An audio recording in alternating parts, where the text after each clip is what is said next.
Hello and welcome to Dexter's classes. मैं हूं जसबी। Friends, बात करेंगे आज हम कि पूर्वी जो लद्दाख क्षेत्र में पिछले कई दिन से जो दोनों देशों के बीच में एक स्टैंड ओवर बना हुआ था और बॉर्डर के ऊपर काफ़ी ज़्यादा तनाव बढ़ गया था, तो उसी में एक बड़ी पॉजिटिव खबर निकल कर आ रही है कि चीनी सेना 3 क्षेत्रों में, इस क्षेत्र में यानी कि पीछे हट चुकी है। बात यहाँ कर रहे हैं कि चाइनीज जो सेना है और उन्होंने अपने जो भारी कॉम्बैट व्हीकल्स है वहाँ डिप्लॉय कर दिए, तो उसके बारे में ये बात कही जा रही है कि 3 क्षेत्रों से आर्मी पीछे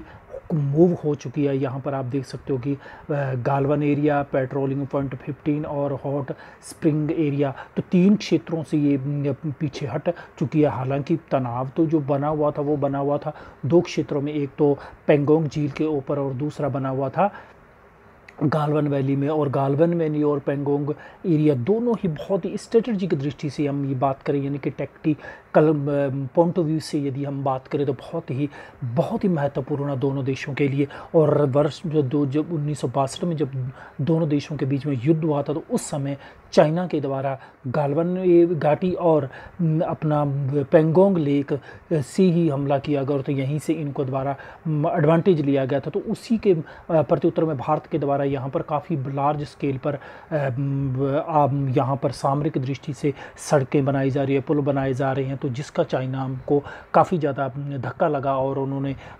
बौखलाते हुए भारत के खिलाफ इस प्रकार की कार्रवाई, तो उसी के ऊपर हम कंप्लीट डिस्कस करेंगे। लेकिन पहले आगे बढ़े उस वीडियो से, उससे पहले बढ़ने से निवेदन है कि यदि आपने चैनल को सब्सक्राइब नहीं किया है तो प्लीज़ चैनल को सब्सक्राइब अवश्य कर लीजिएगा। अब हुआ क्या कि बात यहाँ पर ये आ रही है कि चीनी सेना पूर्वी लद्दाख क्षेत्र के गालकन घाटी की बात करें हम, गालवन घाटी और पेट्रोलिंग पॉइंट 15 और हॉट स्प्रिंग एरिया से 2 से 2.5 किलोमीटर के बीच में पीछे हट चुके हैं। हालांकि यहाँ पर ये बात कही जा रही है कि कम से कम भी जो हम बात कर रहे थे कि 60 स्क्वायर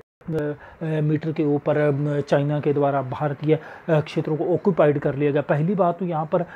बात हम ये क्लियर करना चाहेंगे कि क्योंकि जब दोनों देशों के बीच में अभी तक सीमा का निर्धारण ही नहीं है, तो हम कैसे कह दें कि वो भारतीय बाउंड्री में आकर उन्होंने 60 किलोमीटर के 60 स्क्वायर फीट के क्षेत्र को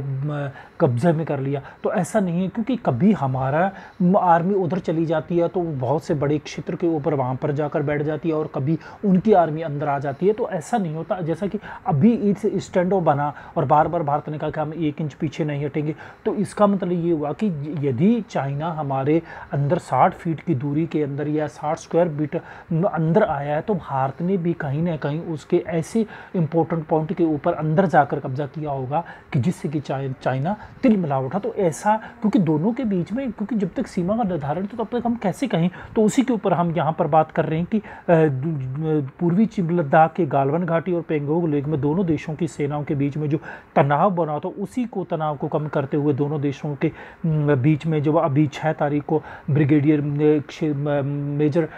लेवल की मीटिंग हुई, और उससे पहले आपने देखा होगा कि कई लगातार 8 दौर की मीटिंग्स चली थी, जिसके अंदर कि किस प्रकार से बॉर्डर के ऊपर तनाव को कम किया, जो उसी के ऊपर ये बात की जा रही थी। और फिर लेफ्टिनेंट जनरल की स्तर पर जब 6 जून को मीटिंग हुई, तो उसमें भी यही तो कहा गया कि हम शांतिपूर्ण तरीके से बॉर्डर पे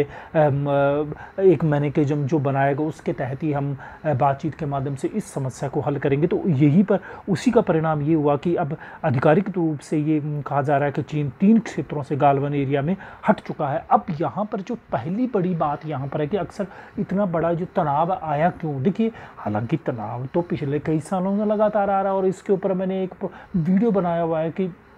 चाइना बॉर्डर का तनाव क्यों बढ़ा रहा है। क्योंकि चाइना तनाव इसलिए बढ़ा रहा है कि भारत जिस प्रकार से यहाँ नीचे आप हिंद महासागर और पैसिफिक रीजन की हम बात करें, इंडो पैसिफिक रीजन जो आजकल बोलते हैं उसको, उसमें भारत लगातार चाइना के ऊपर लीड ले रहा है। लगातार चाइना के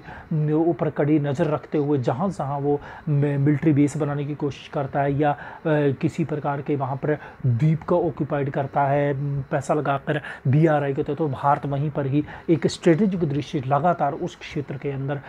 एग्रीमेंट करते हुए चाइना के ऊपर लीड ले रहा, तो वहाँ से लेकिन यदि हम इस क्षेत्र की हम बात करें तो इसको भी हम इग्नोर नहीं कर सकते, क्योंकि भारत ने हाल ही के अंदर कम से कम भी जब से मोदी सरकार सत्ता में तब से भारत ने लार्ज स्केल पर बॉर्डर को भी काफ़ी ज़्यादा दुरुस्त किया है। और इसका जीता जागता ये उदाहरण है कि 75% भारत सरकार के द्वारा वहाँ पर रोड बना दी गई, क्योंकि पहले जहाँ हमारी आर्मी को कई दिन लगते थे बॉर्डर तक पहुँचने में, घने जंगलों में, घने पहाड़ियों में से, घने दुर्गम क्षेत्रों से निकल कर वहाँ भारत को पहुँचना पड़ता। तो अब क्या हुआ कि भारत ने लार्ज स्केल पुल बनाने शुरू कर दिया, वहाँ पर सड़कें चकाचक बनाई जा रही है। और जिसमें यहाँ पर आप देख सकते हो कि दारबुक शोक दौलत बेग जो ओल्ड जो सड़क है, इसको सामरिक दृष्टि से इतना महत्वपूर्ण बना, 18 किलोमीटर की ये जो चौड़ी सड़क कहे बनाई जा रही है, यानी कि जो कराकोरम जो रोड है जो सी पैक को जोड़ती है चाइना की, यहाँ जो उसने चकाचक कराकोरम में सड़क बनाई, तो भारत ने वहाँ से मात्र 18 किलोमीटर की दूरी के ऊपर एक शानदार एक स्ट्रेटेजिक दृष्टि ये सड़क बनाई, तब से ये चाइना बौखलाया हुआ है। और यदि हम ताज़ा विवाद की हम बात करें तो उसके ऊपर क्या होता है कि ये जो गालवन घाटी, पेंगोंग लेक और गालवन घाटी की हम बात करें, इसमें क्या होता है कि जो पेंगोंग लेक है वहाँ पर क्या है कि जो फिंगर 4 से लेकर फिंगर 8 तक क्या करता है कि भारत गश्त करते, दोनों, हालांकि दोनों सेनाएं हैं वो गश्ती करती, क्योंकि जब तक मार्किंग ही नहीं है, जब तक अभी सेटलमेंट ही नहीं है सीमाओं का, तो इन्होंने क्या है कि अपने तरीके से मैकेनिज्म डेवलप कर रखा ताकि जब भी आमने सामने तो इनके बीच में किसी प्रकार का तनाव नहीं हो, झड़प नहीं हो। लेकिन फिर भी होता क्या है कि फिंगर 4 से लेकर 8 के बीच में जो चीन और भारत की जो दोनों सेनाएं हैं, मैं पेंगोंग लेक की बात कर रहा हूँ, तो वहाँ पर क्या होता है कि ये जो गश्ती करती है और जैसे ही दोनों देशों की टुकड़ियाँ आमने सामने आती तो अब ये आपस में भिड़ जाते हैं और एक दूसरे को धक्का मुक्की मारते, एक दूसरे के ऊपर पत्थर मारते हैं और उनको मारते। और इसमें ये एक बड़ी जो दिलकश बात लगती है मुझे वो ये है कि फिर एक जना क्या होता है कि धक्का मुक्की 2 आर्मी के जवान मार रहे होते एक दूसरे को, और दूसरा कैमरे से शूट कर रहा होता है। ये भी एक बड़ी कमाल की बात, कोई गोली। और हाँ, जब ये गश्ती करती है दोनों देशों की टुकड़ियाँ, तो वो किसी प्रकार का वहाँ पर न हथियार होता है, न चक्कू होता, कुछ भी नहीं होता इनके हाथ में होता। ये एक बहुत ही शानदार देखने को मिलता है इनके बीच में आपस में मैकेनिज्म। और फिर इन दिनों में क्या हुआ कि जैसे कोरोना वायरस का आउटब्रेक हुआ तो भारतीय सेना ने क्या हुआ कि 4 से 8 जो फिंगर हैं उनके वहाँ पर गश्ती सीमित कर दी। तो उन्होंने कहा कि क्योंकि वायरस नहीं फैले इस वजह से इन्होंने क्या कि वहाँ पर गश्ती कम कर दी। तो चाइना ने क्या कि इसी बात का फ़ायदा उठाते क्या कि चीन की सेना ने फिंगर 4 के पास आकर बैठ गई, और जैसी भारतीय सेना के जवान वहाँ फिंगर 4 के आगे जाने के लिए 5-8 तक जाने की कोशिश की, तो इन्होंने वहाँ पर रोक दी और आपस में धक्का मुक्की और पत्थरबाजी होगी, तो जिससे कि दोनों देशों के बीच में तनाव बढ़ गया। और यहाँ पर आप देख सकते हो कि ये है पेंगोंग लेक का मनोहारी दृश्य। तो यहाँ पर आप मार्किंग आप देख पा रहे होंगे कि ये जो फिंगर 4 है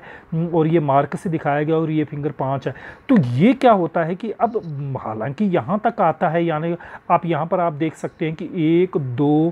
3 4 ये 5 6 7 और 8 ये जो फिंगर्स के रूप में एक पहाड़ियाँ निकली हुई है। तो क्या होता है कि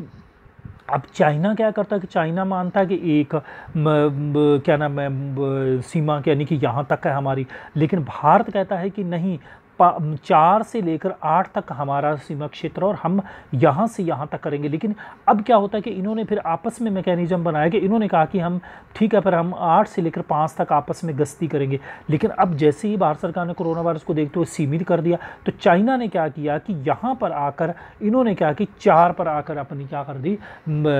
टुकड़ियाँ बिठा दी और इन्होंने कहा कि हम आगे नहीं दो। जैसे ही भारत आगे जाने की कोशिश करने लगा तो इनके बीच में आपस में पत्थरबाजी होगी, धक्का मुक्की होगी, चाइनीज सेना यहाँ पर काबिज होगी। और फिर भारत सरकार भी आकर, भारतीय सेना भी यहाँ पर आकर बैठ गई और अभी ना ये पीछे हट रही है ना ये पीछे हट रही है, जिस वजह से दोनों के बीच में तनाव हो गया। तो ये कहानी है। तो इस वजह से अब यदि आपसे क्वेश्चन अब आपके मैं जहन में आएगा ये फिंगर वाला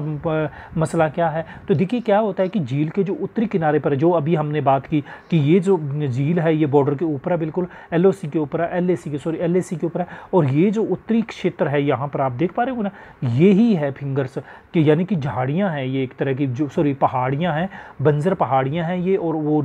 एक नुकीली सी आगे की ओर निकली हुई है, और इन्हें स्थानीय भाषा में कहा गया छांग छेनमो कहा जाता है। और भारतीय इन पहाड़ियों के उभरे क्षेत्रों को ही भारतीय सेना फिंगर्स के नाम से जानती है। और ये 8 पर ये सीमा के ऊपर कितने फिंगर 8 हैं, और लेकिन वहाँ पर अभी नियंत्रण में है, यानी भारत 4 तक भारत इनका नियंत्रण करता है, और 8 की यदि हम, और 5 से लेकर 8 तक भारत क्या करता है, गश्त करता है। लेकिन चाइना के द्वारा वहाँ पर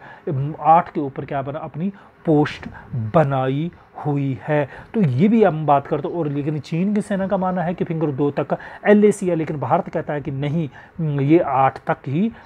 LAC है। तो ये इसी बीच में है, तो वो पशोपेश है। लेकिन यहाँ पर हम बात कर, और इसी वजह से भारत 5 से लेकर 8 तक गश्ती करता है। लेकिन के द्वारा जैसे ही इसके ऊपर भारत ने गश्ती करनी शुरू की तो चाइना ने उसको पर रोक दिया। तो यहाँ पर ये समस्या उत्पन्न हो गई थी, तो इस वजह से स्टैंडो बना। और ये आप देख रहे हो कि ये जो पूरी LOC के ऊपर पेंगोंग लेकर, तो इसी के ऊपर क्या है कि दोनों देशों के द्वारा अपनी अपनी सुविधा के फिंगर 4 फिंगर 5 फिंगर के हिसाब से एक वो बनाई हो। तो अब यहाँ पर देखिए भारत क्या कहता है कि भारत कहता है यहाँ पर बॉर्डर है, यहाँ पर हमने 4 फिंगर की बात, और चाइना कहता है कि नहीं यहाँ पर है। यहाँ पर आप देखो चाइना यहाँ से टेरिटोरी मानता है, और इसके बीच में ही दोनों के बीच में गश्ती होती है, और इस वजह से ही जब आमने सामने तो दोनों के बीच में तनाव हो जाता है। तो ये मेन कहानी है, बाकी इतना ज़्यादा लंबा चौड़ा इसमें कोई तनाव वाली बात नहीं है, बस ये छोटी मोटी तनाव की बातें होती रहती है। लेकिन हमारे देश और चाइना की आर्मी के बीच में इतनी अंडरस्टैंडिंग है, इतनी मैच्योरिटी है कि सन 1962 के युद्ध के बाद 1967 के अंदर एक दोनों देशों के बीच में काफ़ी लार्ज स्केल पर एक स्टैंड ऑफ हुआ था, और जिसमें काफ़ी गोलीबारी हुई, जिसमें भारत के 88 जवान और चाइना के 380 जवान मारे गए थे। तो उसके बाद इनके द्वारा धीरे धीरे मैकेनिज्म ऐसा डेवलप किया गया है कि 93 के बाद इन्होंने LAC निर्धारित करते हुए उसके बाद इस प्रकार का मैकेनिज्म किया कि किसी प्रकार गोलीबारी नहीं चलती। तो ये था फ्रेंड छोटा सा वीडियो, उम्मीद है कि यहाँ पर उम्मीद है आपको जानने मिला होगा। ये हालांकि एक न्यू ट्रांजेक्शन है, आने वाले समय में और इस प्रकार का डेवलप जैसे जैसे होता जाएगा अपने वीडियो के माध्यम से डिस्कस करते रहेंगे। तो उम्मीद है कि यहाँ पर डिस्कस पसंद आया होगा, और पसंद है तो लाइक कीजिएगा, शेयर कीजिएगा, और नहीं चैनल को अभी सब्सक्राइब किया तो प्लीज़ चैनल को सब्सक्राइब अवश्य कीजिएगा। मिलता हूँ इसी प्रकार का और वीडियो के साथ। वीडियो सुनने के लिए बहुत बहुत धन्यवाद।